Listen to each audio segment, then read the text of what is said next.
Well, I'm back again to talk a wee bit more just about some of the amazing things that happened in the work in Derry. I was out the other afternoon and I met a man. If you do this, that you meet somebody and you know who they are, but you can't put the name on them.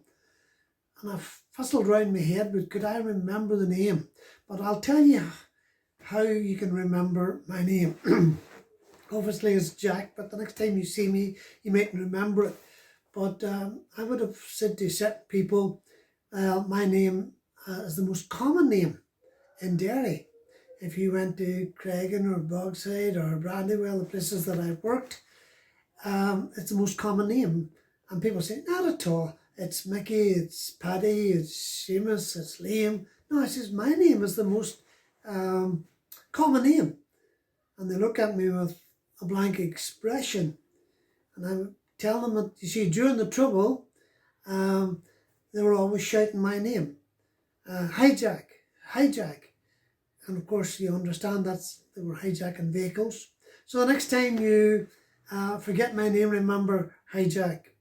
I was walking up the Strand Road one day and I was talking to some of the hoods that used to come to the meetings, and they're called the hoods for a reason.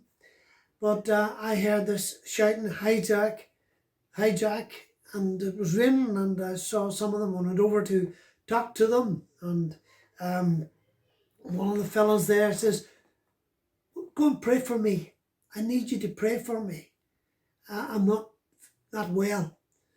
So I says, no problem. So I started to pray, and you've got to know people who come from alcoholic backgrounds. They're quite loud, and of course I'm praying away there in the middle of the Strand Road, and it was raining, and I was praying for this lad, and after I finished to open my eyes, there was a whole lot of people around me. Didn't see them coming, and it was amazing because they were all asking, pray for me, pray for me. And the amazing thing is, you know, that when people are sometimes in a very low position in life, the one thing they do respect is somebody that will pray for them. So that was just so you remember my name. But anyway, getting back to some of the things that happened in Derry itself, quite amazing things. There was a young man that came to the meetings, and it's let you know what some of these people had to go through in the Troubles.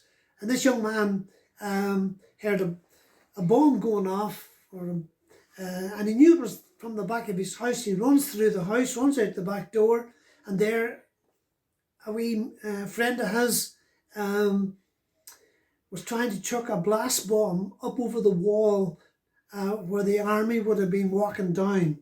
But instead of getting it over the wall, it fell back down, and it blasted him to bits virtually.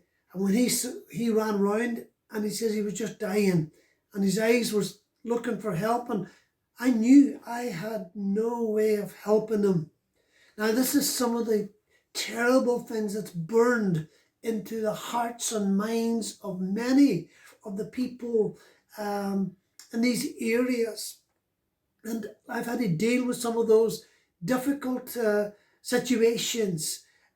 And no one really has any idea what that's like. We one of the girls that stayed with us after she got thrown out of house, she used to come to the meetings, and she had a Bible, big Bible under her arms, and she would come down to Waterloo Place, and there would have been stoning and petrol bombing the police. There was the police lines, and there was the barricade, and she would have said, stop that stoning until I get through. The place would have been full of bricks and bottles and you name it, and she would have walked through the police lines and came and got into the car, and off we went to a meeting. Now these young people, that's the type of life they had. They would have told me, many of them, when they were getting a bit older, they'd left school, but during their school years, as soon as they got out of school, the first thing they did was start a riot. Now the police and the army were waiting for them. It was a bit of fun almost, And this is the kind of life these young people had. And they were difficult life, and many of them became alcoholics and people that got themselves involved in paramilitaries, and they had a difficult life because that's all they knew.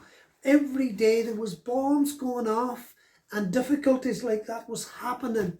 And I was standing near the Guildhall in a building when the 500 pound of gelignite was set off in the Guildhall, and it just, all you could feel was the shudder, and you almost thought the house or the place that I was standing in was going to collapse, and the broken glass, the glass getting sucked out into the streets because it doesn't blow in, it sucks it out, the vacuum.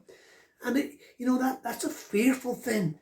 It shakes you when you go through and you sense things like that beginning to happen. Now I want to tell you a bit more about a few more incidences that happened. I'm not going to go into too many details of them because some of them are just so difficult.